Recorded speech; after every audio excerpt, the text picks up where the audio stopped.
Hey all, before we begin, I've got some exciting news to share. We've been working on something a little wild behind the scenes. It's called Unchained On Air, a revamped live stream series and podcast feed that takes you way beyond the headlines. It features sharp, maybe even controversial, takes on major events and the kind of on-chain intel that never makes it to your feed. It premieres this week, and it's packed. Way more shows, way more often, each one laser focused on a different slice of crypto and finance. First up is Dex in the City, where the wallets are cold and the takes are hot, with Jesse Brooks, Catherine Kirkpatrick-Boss, and V. Lee. Three powerhouse lawyers gathering to dish about the latest from DeFi enforcement to token regulation and everything in between. It live streams every Tuesday at 12 p.m. ET. Second is Uneasy Money, because what happens on chain never stays on chain, with Luca Netz, Kain Warwick, and Taylor Monahan. Three OG DeFi builders unpacking everything happening on chain, from tokenomics to DAOs, from hacks to yields. It airs Wednesdays at 3 p.m. ET. And finally, Bits and Bips the Interview, an addition to our group chat show, in which our executive editor, Stephen Ehrlich, takes you deeper with one-on-one conversations. This streams on Thursdays at 12 p.m. ET. To catch the live streams, follow Unchained on X, subscribe on YouTube, or find us on your favorite streaming platform now. And don't forget to hit the bell icon so you never miss a show. And if you can't make the live stream, these episodes will show up in your podcast feed the very next day. Thanks, as always, for your support. What I ended up realizing in hindsight, and it's been a focus of ours recent, is like DeFi kind of powers the chain. And so I was like, go deploy your DeFi. Can you give Vitalik a heads up on that one? Yeah. I've been fascinated by some of these distributions because I'm like, man, you guys got some big balls on you, because I would not have the balls to give my community so little. Hey everyone, I'm Kain Warwick, and welcome to the first episode of Uneasy Money, because what happens on chain never stays on chain. This is a show where we dig into what's really happening on chain. Every week, I'll be joined by Luca Netz and Taylor Monahan as we talk tokenomics, DAOs, yield, security, and everything in between from people actually building in the space. We're here to make sense of the on-chain economy and maybe have a little fun doing it. Disclaimer, one quick thing before we start: nothing you hear on Uneasy Money is financial or technical advice, maybe technical advice. You can find the disclosures at unchainedcrypto.com/uneasymoney. All right, let's do this. First episode. It's been a while. Coming this episode. Tay and I have been on quite the journey. I think it's been almost a year. I got messaged by one of our former guests actually yesterday. It was like, oh, it's finally happening. I was like, yeah, we're doing it. I think we're going to start with Balancer. I mean, it's funny actually. There's been so much that's happened even in the last 48 hours that I think people have forgotten about Balancer. But yeah, so about 3 or 4 days ago now, Balancer, which is one of the oldest dexes, I guess, that was around kind of DeFi summer, was hacked, but not the current version. So they've had a few different versions. This is Balancer V2, which I think launched in 2021. It's had billions of dollars in volume and TVL for years and years and years, and has been forked, unfortunately, for the forkers, many, many times across many chains. And something happened.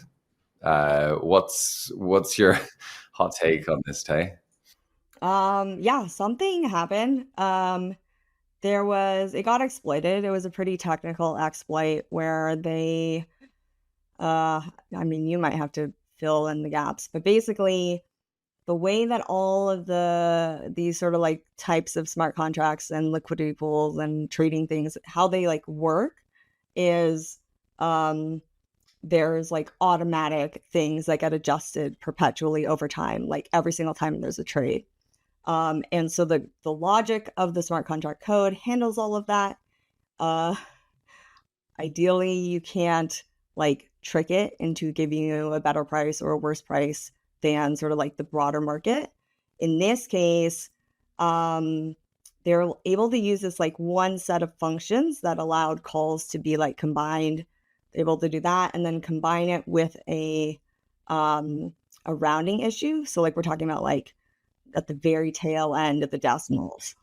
Yeah, so there are two things here that I think were interesting. One, this whole batch function thing was about saving gas, right? So it's like, you know, especially go back to like 2021, Ethereum gas was super expensive. So it was like, hey, just this one small tweak and this will be super cheap from a gas perspective. So there's that element to it as well.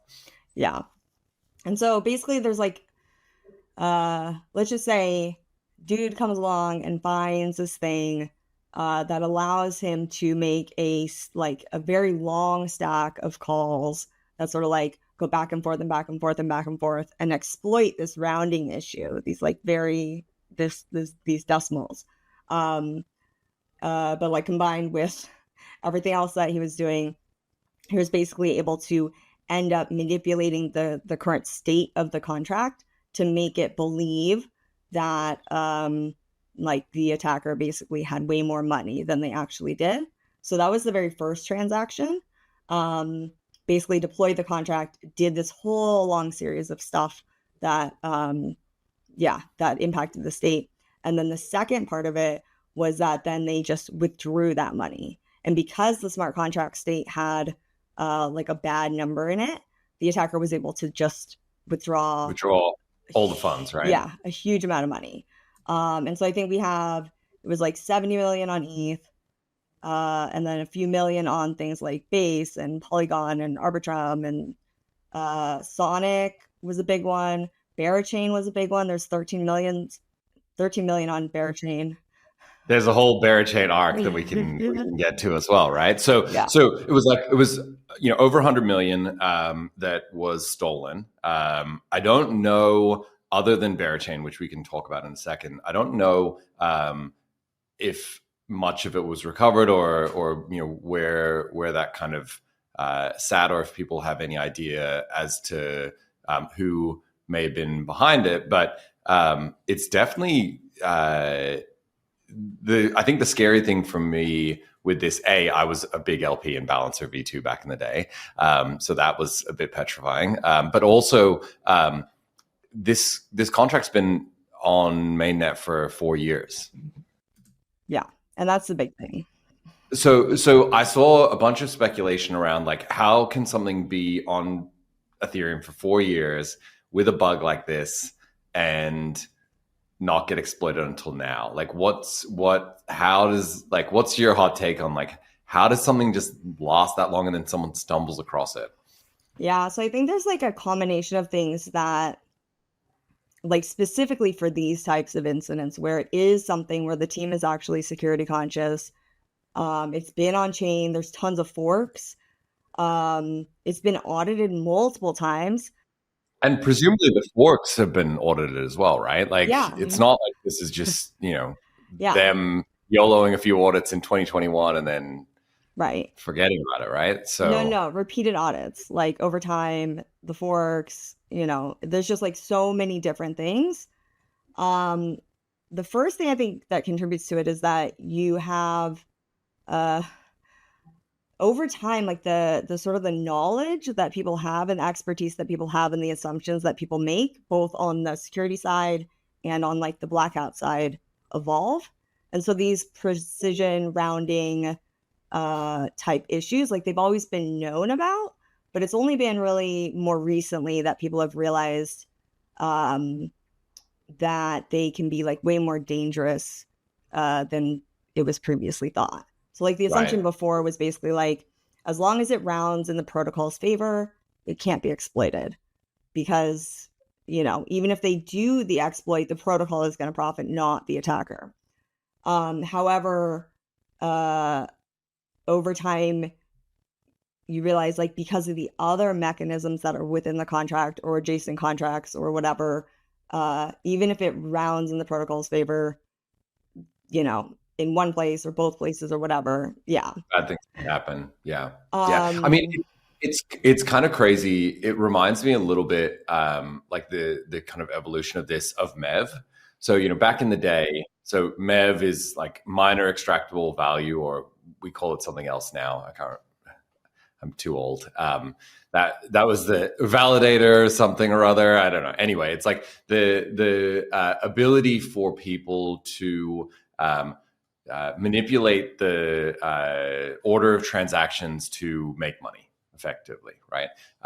And pre Uniswap, the first like Uniswap front end, right? This was like a theoretical construct that people were like, eventually maybe miners might do things to like change transactions and extract value.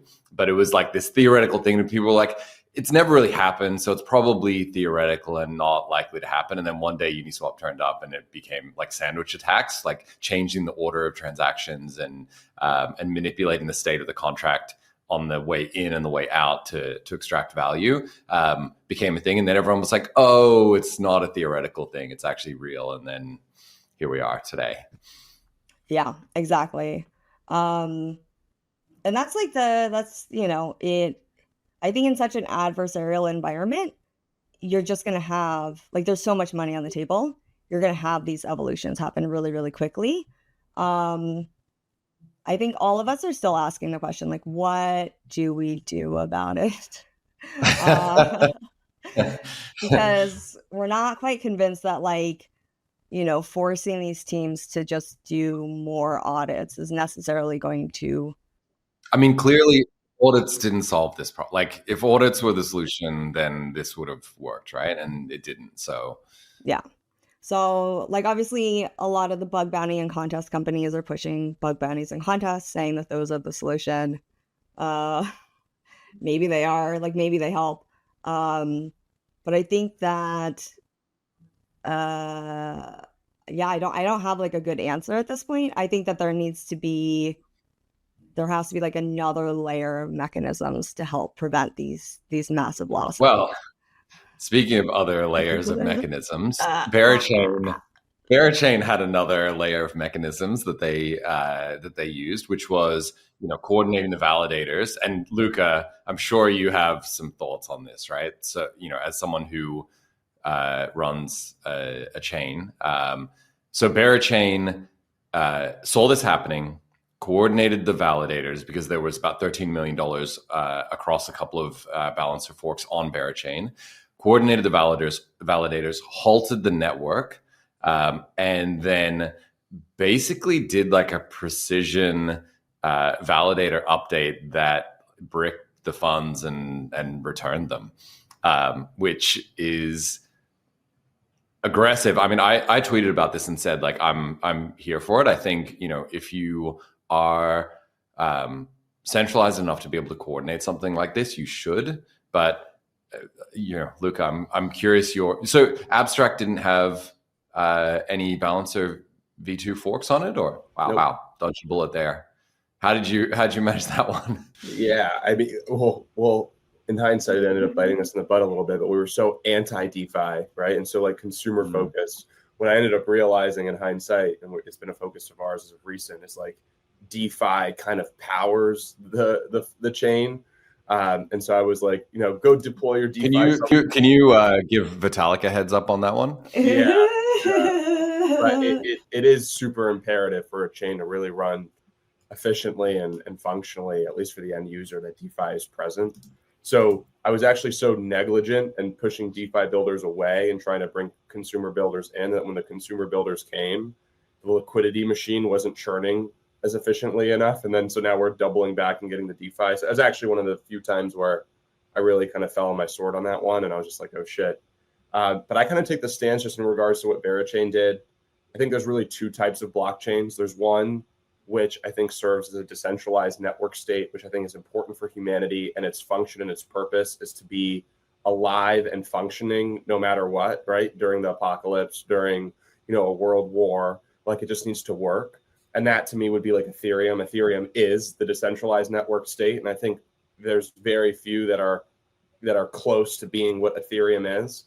Then on the other side of it, I think I look at blockchains like performant payment rails, right? Stripe and PayPal competitors, right? Ones that are borderless in being able to attract borderless liquidity and borderless composability. And those, to me, every single time there's a hack that I think involves a meaningful amount of money, you should, I don't know if the terminology for Berachain was a rollback per se. It sounds like they did something clever with the validators. But in my case, you roll it back, you edit the validators, whatever you need to do. If you, I think, are trying to be, a performant payment rail. Like, I am not selling abstract or building abstract. And I think most blockchains are not trying to build a decentralized network state, which is supposed to be immune. I'm trying to compete with PayPal. I'm trying to compete with Stripe. I am a better medium of exchanging value than I think those centralized venues. And though, most L2s and most chains are centralized, I think we embody a decentralized ethos in the sense up until I think users' funds are compromised, in which I think you take a very centralized approach every time. That's my opinion. Yeah, Tay, what's your... Yeah, Yeah, I always have the stance, like it's for a long time now. Like, if you can do something, you absolutely should. But I'll also say, like, you probably shouldn't be able to, right? But that's, it comes with time. It comes with other trade-offs and security and where you're sort of at in your go-to-market. And so, yeah, like, if you can, you should. But ideally, I think that people would be better off if they're building these robust networks where you couldn't be able to do that. I think most of the chains, like Berachain, for example, it's pretty fresh. They're still able to coordinate the validators. They did so. I don't really see a problem with that. And I also don't see it as like a long-term, like, they're going to stay this. Yeah. Like, yeah. Fair. I think it's just where they're at on their journey. Right. Yeah. Rather than being, more of a testament to like who they are. But yeah, I mean, but I think, the fact that they did it though, right? Like most, how many chains were hit with this? I would say, there's a little bit of like coordination effort there, right? But there were maybe 10 chains or something like that had balancer forks on them. So the fact that they were able to like respond quickly, coordinate to do it, and didn't LARP as like, oh no, sorry, like the validators, we don't know who's running them. They're not in our basement. We can't do anything. Like they just did it. So, but yeah, definitely interesting precedent. There's also the kind of, and this is, I think, a lot of the times, certainly in like OG DeFi days, right? A lot of the pushback from teams that could have done things and didn't do them was like unintended consequences. Okay, we rolled this back. What about the people who had trades that get unwound, or, like, how do we weigh up? It becomes like a, network trolley problem, right? Of like one balancer hack versus, 3 people that get run over by a train. Like, what are we doing? Yeah, exactly. And so that's what, for me, if I'm working with a team who like theoretically could do something, I do try to respect that I have no idea like what their situation is in terms of like the protocol or the product or the RPCs or whatever it is. And it's always going to be a trade-off, right? So if you freeze the chain, it is going to have an impact elsewhere. If you can take a more precise action and intercept the funds without impacting anything else, in a lot of senses, that's better because you don't have that, potentially like a contagion type situation happening. However, those mechanisms are usually limited to teams that are just really centralized. And it also like introduces a huge risk because... Well, exactly. Like if you can freeze the bridge, right, then someone can unfreeze the bridge and then it, Yeah. Or take other actions. So like we see all the time, we see with hacks where X bridge gets hacked, X protocol gets hacked. And then, you dive into it and it turns out that like, one dude ran malware on his computer that compromised the special key that was just living on his freaking computer. And now everything's compromised. And so that's why I'm always pushing people to, Like, if you can do something, do it. But at the same time, like when you're building your protocol, you need to understand the risks and the security precautions, and So really like, speaking of bridges, I don't know if this is still an ongoing. Is this an ongoing thing? This Hyperliquid bridge I was trying freeze to get thing? an update. So I mean, one of the big concerns that people have had with Hyperliquid is there's a bridge on Arbitrum that, you know, is secured by stuff, right? I wish I had that the like Cheeto door lock meme thing, but like, you know, it's hard to say what is actually securing that bridge, right? Like, you know, what's the OPSEC around it, et cetera, et cetera. But obviously it's freezable because it appears to be currently frozen. So, you know, the bridges are the scariest part of everything, unfortunately, I think is the TLDR there, but maybe we can't comment any further. So let's go on to ICOs. Actually, I think there's probably a whole thread about token distribution, and I'm sure, Luca, you have many thoughts about this, right? So we have had an interesting period of like Mega ETH and Monad and their various distribution methods that they're kind of employing at the moment, and the trade-offs between them and airdrops. And then we had Hasib from Dragonfly jumping in saying, you know, airdrops are I guess kind of a scam, maybe, but not sure who was being scammed. Maybe centralized exchanges are being scammed by airdrop farming, etc. So maybe we can unpack that. So Coinbase has got their own ICO platform now, and they also acquired Sonar, which is the Echo ICO platform that Kobe built. So it seems like we're back in the ICO meta. We've had Plasma. Mega ETH just did their ICO on Sonar. Now Monad is doing an ICO.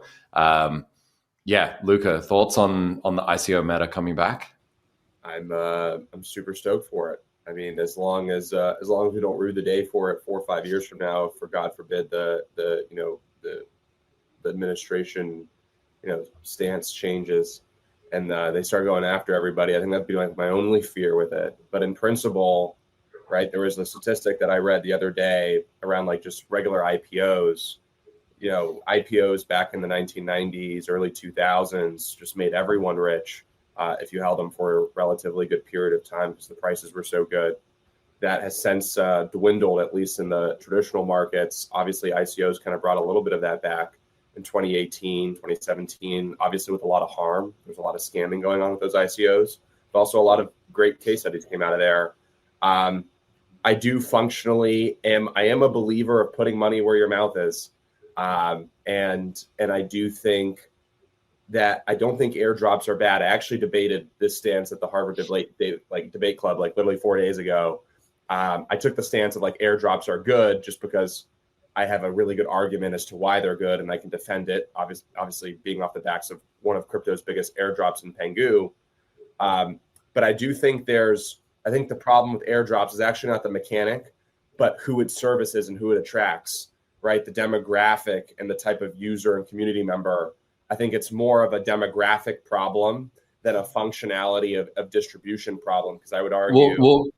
Okay, so just to jump in there, because with Pengu it was a kind of multifaceted airdrop, right? So there was an airdrop of tokens to NFT holders who held the Pudgy Penguins NFT or Little Pudgies, which at the time were like $50,000 each or something, right? Like this was not like a everyday person's JPEG that they were running around with, right? Like it was mainly OGs and ETH whales who were holding them. So those people got tokens, but then you also gave tokens to a bunch of people who had done various things. Like what are some of the examples of like ecosystem token distribution that you guys did? Yeah, it was like Uniswap buyers and holders, Jupiter stakers, OpenSea users. I think it was a list of like 50 different proto friends, right? Like certain layer 0 users,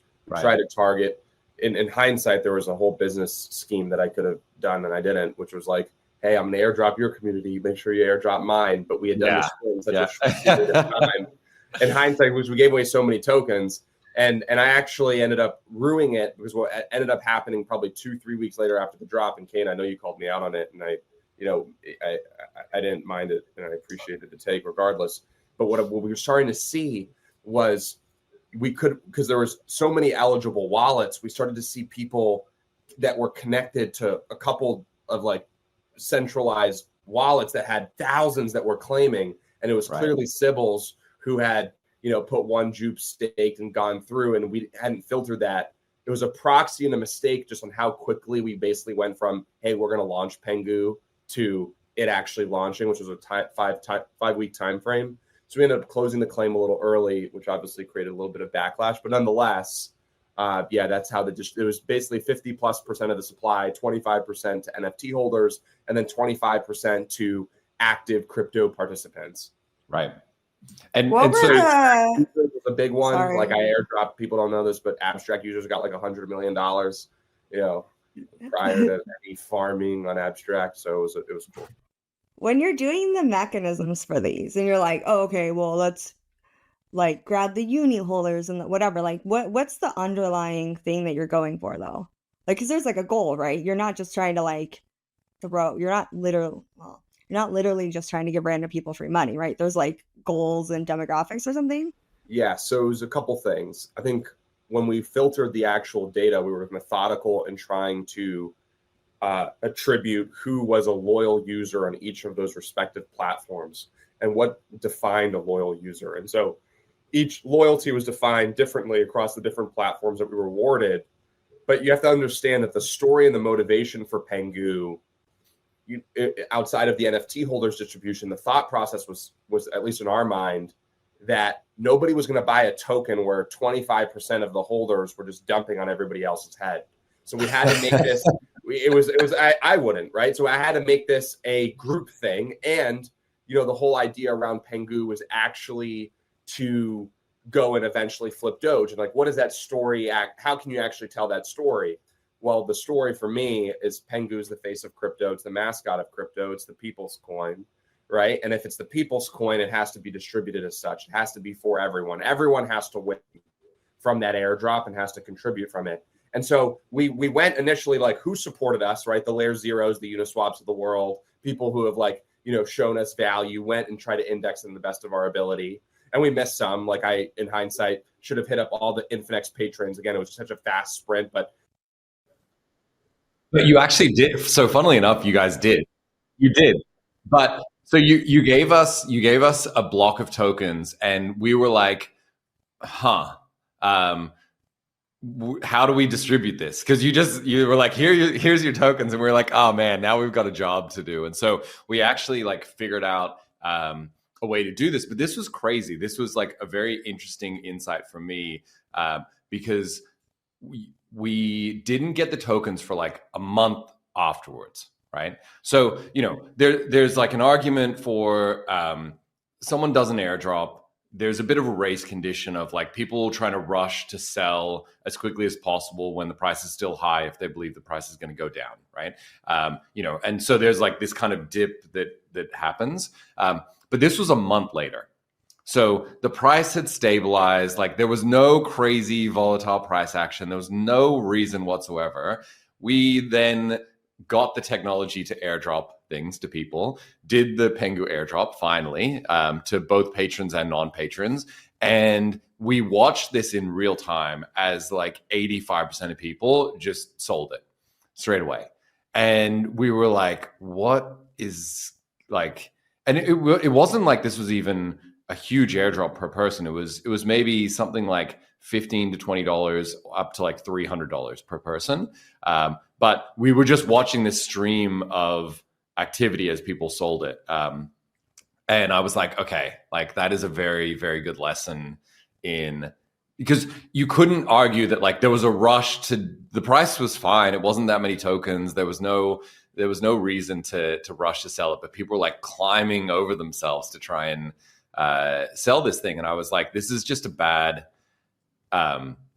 it was kind of like the realization that like giving someone something for free means they're probably not going to value it. And that I think has been, if we talk about Monad's airdrop, there were a few things about it. One, it was a bit strange and hard to grok, right? So Monad was like, okay, guys, we're doing an airdrop. We need you to connect all your wallets, your socials, all of this stuff. Then we're going to calculate the distribution. And in 4 days, you're going to be able to do the thing, right? So everyone connected their wallets, did all the things. And then these boxes appeared. And people were like, okay, boxes, weird. Cool. Okay, for the record, my daughter loved the boxes. My daughter was fantastic. She my kids who have Pudgies, right? They both have Pudgies, and my son every morning for the next like 4 days, who's 6, was like, are there more boxes? Yeah. So like it worked for kids. Yeah. The kids loved it. But my daughter, who's 9, on the second day got a lot less tokens than her brother. And she was like, literally, she's like, I'm going to throw this computer out the window. Yeah. She was so mad. And so I was like, wow, this is a very interesting representation of expectation management here, because the first day she got way more tokens than her brother. And then the second day she got less, and she was not happy about it. So the sibling rivalry fairness was probably not on the Monad priority list. My daughter, she still wants to open boxes. Like, I need that front end. Everyone on crypto Twitter is like, no more boxes, and the kids are like, more boxes. So I think the weird thing was, though, it was like, hey, boxes, right? And then so everyone opened their first 3 boxes, and then they were like, come back tomorrow for more boxes, and we were like, what? Okay, cool. And then we came back the next day, and the boxes were like kind of empty. And it was a bit weird and a bit disappointing. And then we had the 3rd day of boxes, and I think everyone was like, it just built up too many expectations. And I think the fact that it was like ended up being with, the tokenomics were 3% to the airdrop. And I'm sure Luca's like, what the hell is going on here? 3% is not enough. What were you guys doing? Because you guys did half of the supply, right? Yeah, it's like 52%. Yeah. Jesus. So 3%. Mind you, I think I'm probably the biggest airdrop percentage-wise on like $1 billion plus token ever. Yeah. So I'm going for a different story and a different history, and it's a different type of token. But, I will tell you, the last couple of months, I've been fascinated by some of these distributions, because I'm like, man, you guys got some big balls on you, because I would not have the balls to give my community so little. It's been interesting to watch. I mean, there's a couple case studies. So, but I will tell you, it's maybe a very needed paradigm shift. I can tell you, for the builder and the entrepreneur, this paradigm shift is a lot more advantageous, which I think is, obviously, I'm not complaining. Yeah. But I'm telling you, some of these distributions, I'm like, man, if I underwrit that with my guys, and we had, maybe different companies, different theses, but I do believe until crypto matures, we haven't crossed that chasm of maturity yet, where it's still sentiment and narrative, right? Yeah. And like, my argument at the Harvard Debate Club was, in a world where this stuff is majorly driven by sentiment and narrative, you need champions and you need your army. And to galvanize and to create that army of champions is to reward them and to be generous and to align them in the most, lucrative and grand way possible, right? Which an airdrop can be a function of doing that. And then my argument is that if you airdrop so little, it's because of your inability to galvanize and rally the troops to champion. Because though people do sell, I would also make the argument, right? Like Pengu, it's evident in the chart. We had that massive drawdown, off the backs of the SPY, Melania Trump bullshit.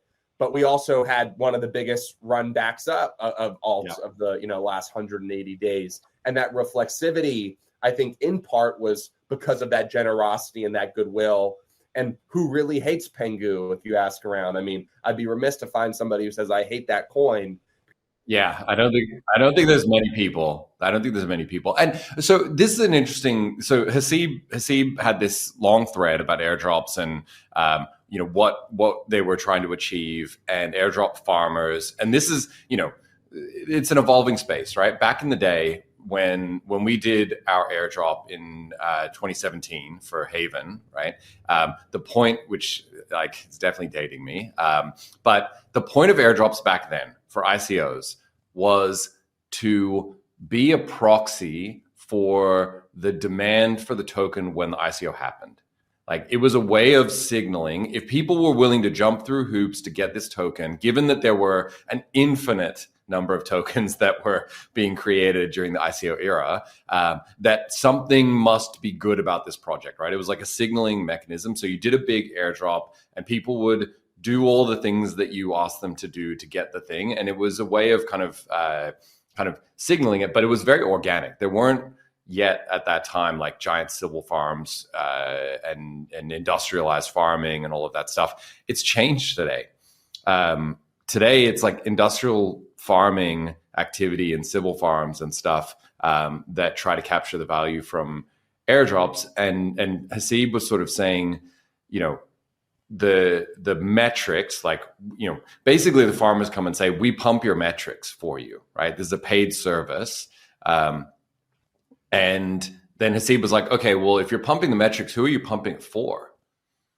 Who is that signaling to, right? He's like, it's not us. And cool story, bro. I don't know if I 100% believe that, but sure. But it's not, someone is benefiting from industrialized farming, right? And this was the interesting thing for Pengu, I guess, for you guys, is that this is all retroactive. It wasn't like you had a 4-year campaign of GMing in the Pudgy's Discord, or you just had to hold the thing. So you guys didn't actually maximize that metric side of things. Yeah, I mean, look, the metric that I maximize for is mind share and marketing. And in an event where Pengu launched, mind you, there's an important fact in all this, because the distribution is actually probably, and no one's actually really, I've never talked about it, so I do think it's worth 30 seconds, because the magnitude was so massive. I mean, you can't point to many coins, if any, that had that much of a liquid float given to the people. And everyone always complains and underwrites the huge drawdown, but people are forgetting that airdrop for the first 4 weeks before the market imploded was up and to the right. Right. Yeah. And so there's this argument that airdrops lead to down only. But I would also argue that because that airdrop was so massive, if you remember in December, we had 8 videos with 10 million plus views. Everything we were dishing out was getting insane distribution. I mean, I've never seen a crypto company get more views and impressions than we did in that December sprint. Every one, I think the biggest video got 30 million views. Right. And I don't touch, I want to see the real data. So we didn't touch that or do anything to that. That is just pure off the backs of, but it was the distribution number that attributed that. And it wasn't until Trump, extraction event and Melania and then the tariff nonsense did we draw down and we were the first thing to sell. But it's actually really interesting. What if the tariff nonsense didn't happen? What if the liquidity black holes and the Hayden Davis special didn't happen? Maybe we still go up and to the right, which when you think about it, every other VC, any capital allocator would tell you 52+% airdrop. You're a madman. That thing's gonna get smoked. But it actually didn't. And it didn't because everyone was galvanizing around it. Everyone was talking about it. Everyone was promoting it. And something that should have, mathematically been down only the second it released wasn't. So I think this is an interesting question as well. And Tay, you guys are claiming to do an airdrop. No comment, huh? If we assume that 90-something% of people sell the airdrop, right? What is the purpose of that exercise, right? If the idea was get tokens to people so that they like the project, care about it or whatever, let's assume that 95% of people are going to sell the MetaMask token airdrop that they get, right? And I'm telling you, if I don't get a big airdrop, I'm raging on the timeline. So me too.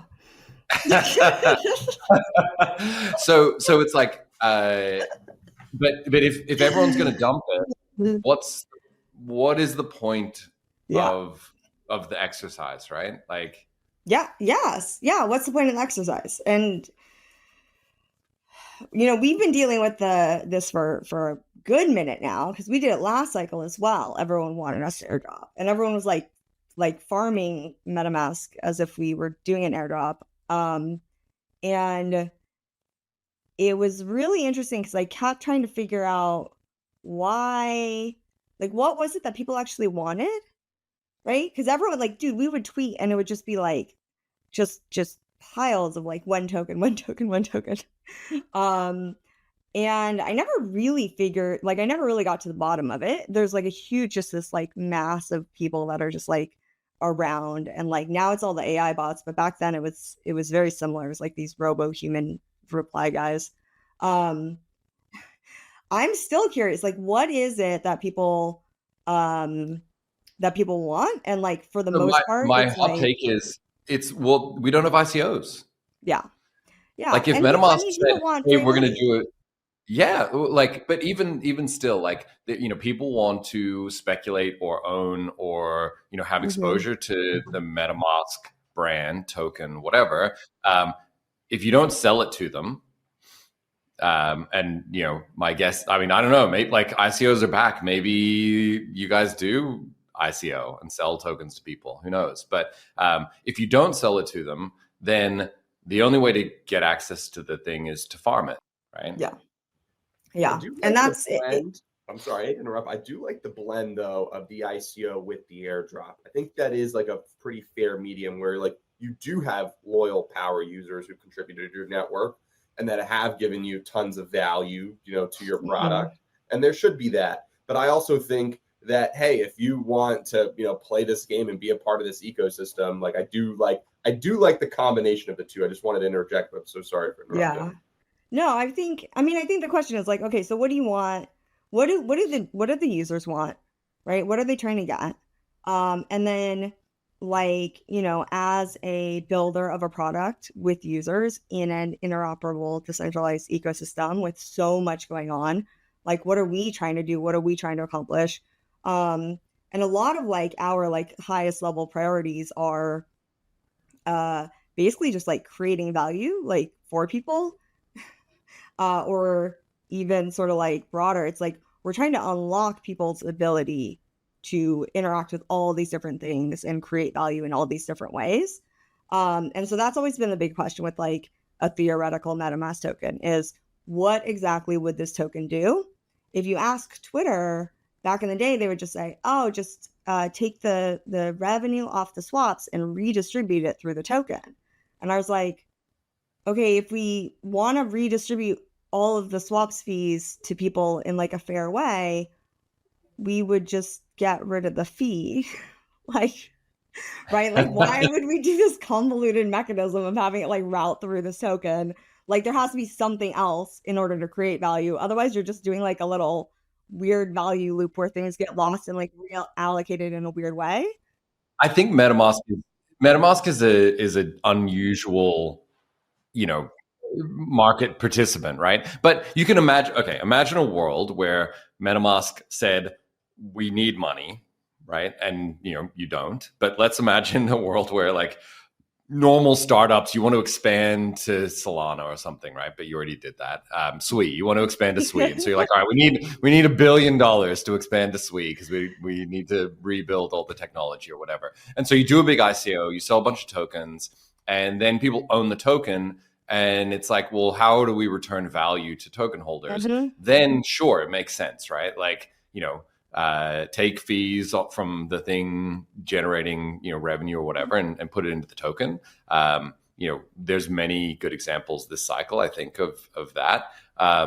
But when you're already established and profitable and working, it does feel weird to then go, let's do a token, but everyone wants the token because they want to be able to speculate on it, right? It almost feels like MetaMask is ripping people off by not having a token. Yeah, and that's by the way, like we have internal conversations about this as well, and like mad disagreements. Like it's not, I don't know. I think a lot of people have misconceptions about like MetaMask and like what we do, but yeah, I mean, for years we've like talked about, yeah, like, you know, like wave a magic wand type stuff, right? Like what would it look like? And then we've also talked about just like, yeah, realistically, like again, like how do you get that? How do you get sort of the economics to, again, not just sort of weirdly redistribute existing value, but actually, you know, do something to unlock value Create or some empower people great or value. yeah. You guys did the Amex system style rewards, which I thought was clever. Everyone gave you guys shit for it, but that's where it has to go, right? Like you can't just subsidize just to subsidize, right? Like at the end of the day, So that's a lot of my MetaMask volume was because I only knew how to swap through MetaMask at a certain point. You don't owe me, you don't need to reciprocate those fees that I gave you because I did that. You provided a product that allowed me to make money elsewhere. There's just like the problem is the brain rot it's created, right? It's not actually the function, it's the brain rot. It's like a woke mind virus that's just like plagued its way through like this cohort of like crypto users.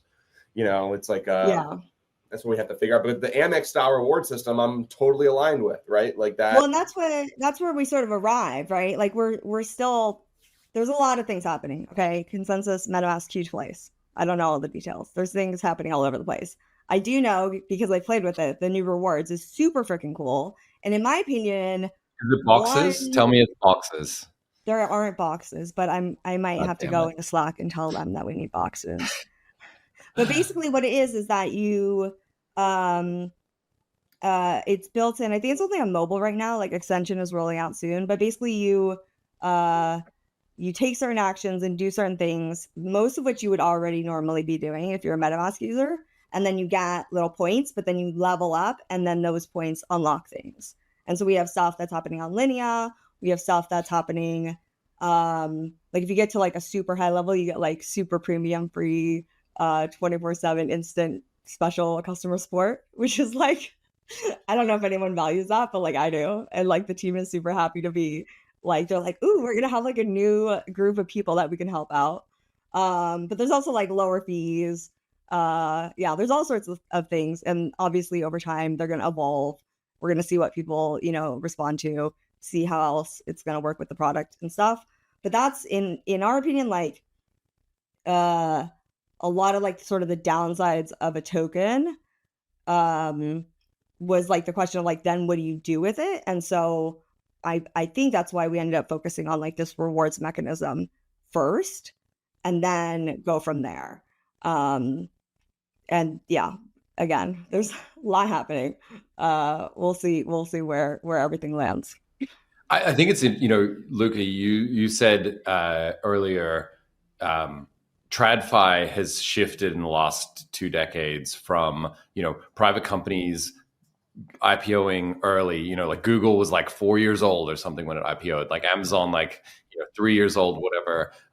And all of the value creation happened in public markets, right?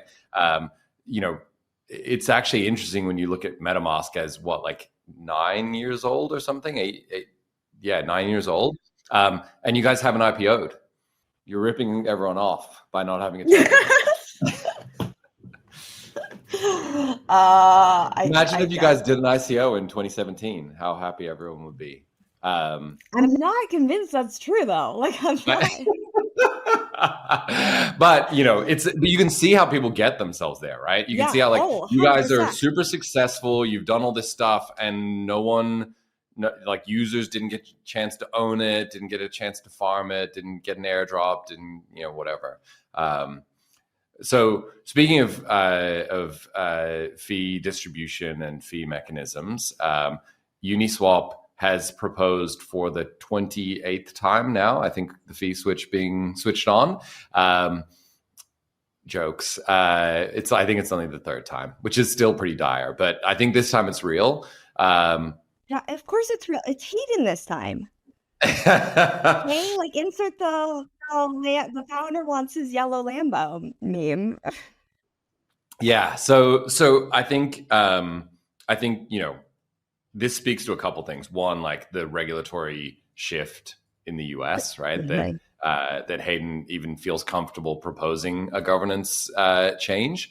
But maybe the fee switch and all of that stuff was super interesting. I think the thing that maybe was the most interesting to me was the price action, and what happened around the announcement and subsequently. It's been 3 days now, and I think it's almost completely round tripped the announcement pump, which is kind of weird, and I think it speaks to the fact that like everything in crypto now, all price action is driven by perps these days, which is it's kind of crazy.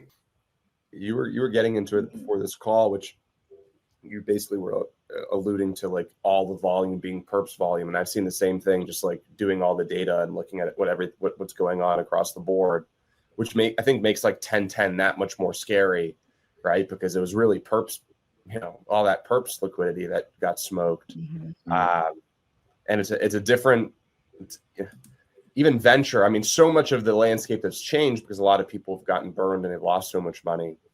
But I think 1010 is going to have a lot more ramifications than I think people think. And I'll leave it off on that. Kane, Tay, I know you guys are going to wrap this up. I'm 5 minutes late to something and I misscheduled something. So I'm going to let you guys take it from here. All right. Well, bye, Luca. And we'll see you next week. See you next week. Yeah, but I just saw Airdrome and Velodrome are merging. That's crazy. Well, so my story about Velodrome is back in, I guess, 2020, maybe 2020, 2021, Synthetix Discord was still like the place where basically everything happened, right? Any kind of like there were so many projects that launched out of there that people were in like our degen trading channel. And one day these Velodrome guys showed up and they're like, we're the best DEX ever history. And we were like, what? And they're like, yeah, we're the best. We're like the best guys. No one can touch us.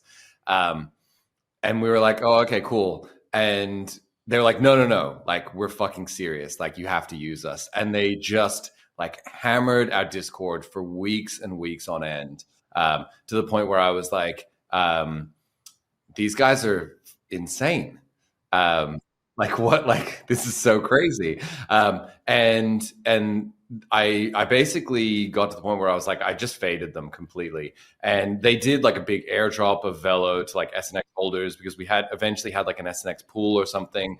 And then I sort of forgot about it because it was on Optimism, right? Velodrome was on Optimism.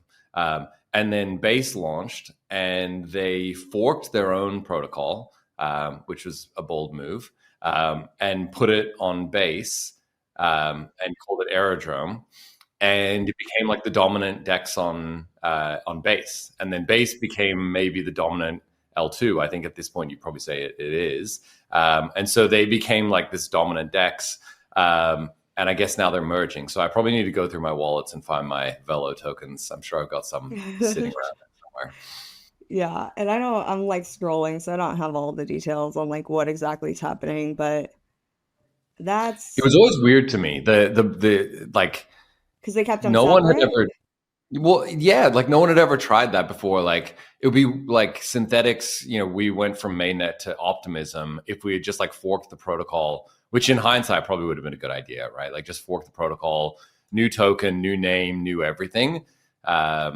Instead, everyone did it for us and forced Synthetix to put it on every chain on BSC and everything. So we probably could have captured some value there if we had thought about that. But yeah. Yeah. Okay. So there's numbers. It says Airdrome holders get 94.5% of the new token, with Velodrome holders getting 5.5%. Does that sound rough. Right? It sounds right for Velodrome Aerodrome.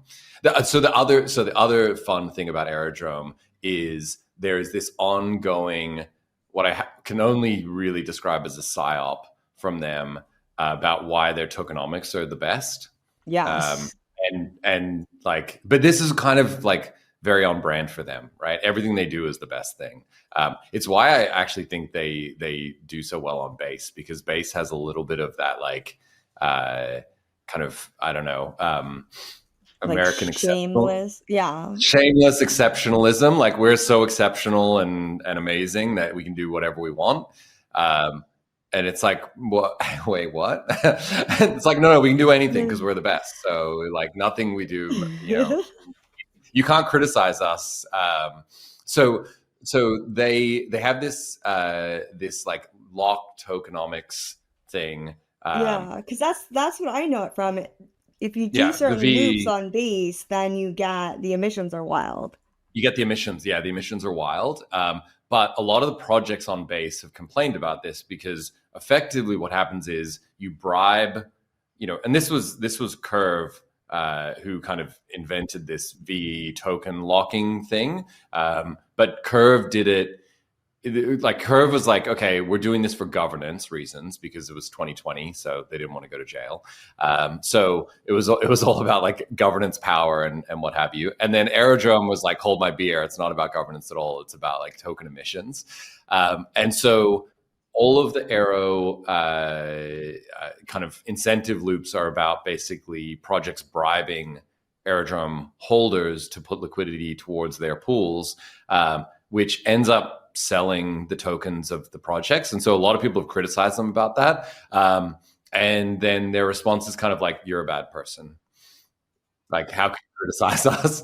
And it's like, it's pretty hilarious. But they've done really well. And I think they're now saying they're going to combine to take on Uni on mainnet, maybe. Yeah, because that's what I saw them.